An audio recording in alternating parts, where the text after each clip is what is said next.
আসসালামু আলাইকুম বন্ধুরা, আমি আপনাদের নতুন একটা রেসিপি রান্না করে দেখাবো। আশা করি আপনাদের ভালো লাগবে, পছন্দ হবে। প্রথমে তেল গরম করে গোটা জিরে দিলাম, দেখতে থাকুন।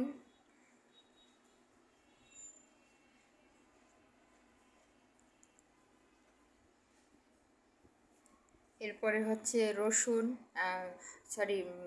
চিংড়ি মাছ, ছোট ছোট চিংড়ি মাছ, এটা ভালো করে ভাজি করে নিচ্ছি, লাল লাল করে। চিংড়ি মাছ যত ভাজি হবে তত ভালো লাগবে।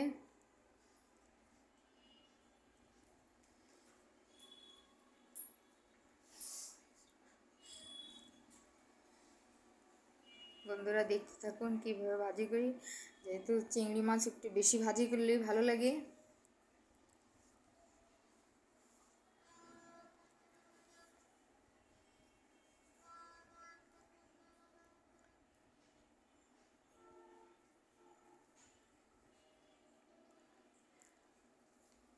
লবণ, স্বাদ মতো লবণ,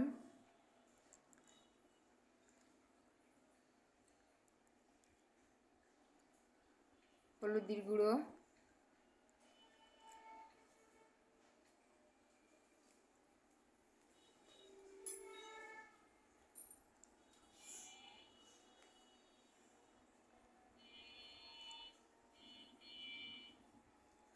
এবার হচ্ছে পেঁয়াজ কুচি আর হচ্ছে মরিচ।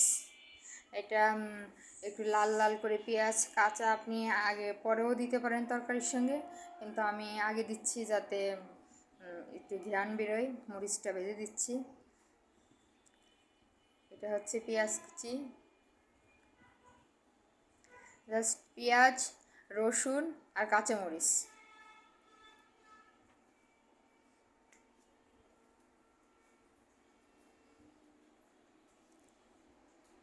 এবারে এটা ভাজতে ভাজতে লাল হয়ে যাবে, একটু সময় ধরে ভাজতে হবে। দেখুন লাল হয়ে আসছে। এবার যে আমি কচু ডাগুগুলো আলাদা ঘাটে রাখছিলাম, এইগুলো এখন এর ভিতরে ছেড়ে দেবো। ছেড়ে দিয়ে কিছুক্ষণ ভাজি করব।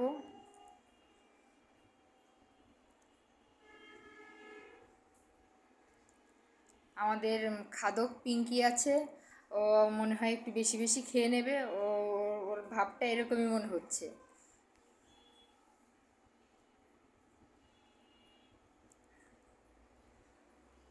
এবারে বেশ কিছুক্ষণ এড়ে করে নিতে হবে, ভাজতে হবে।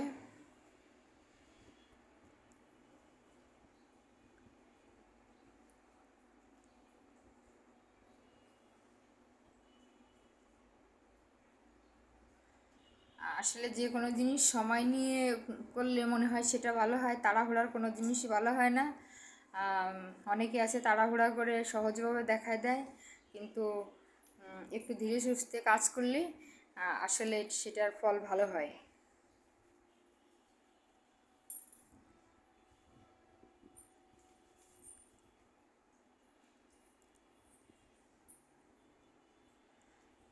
আর আমি একেবারেই নতুন, হয়তো আস্তে আস্তে করতে করতে অনেক কিছু শিখবো।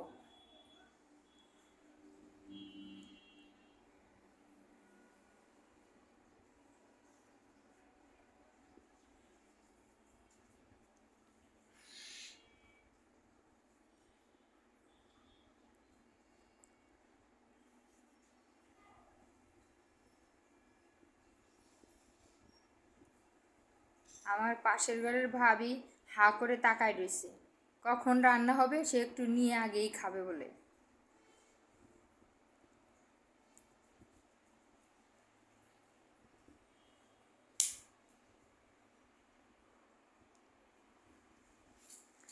দেখুন পানি শুকায় গেছে।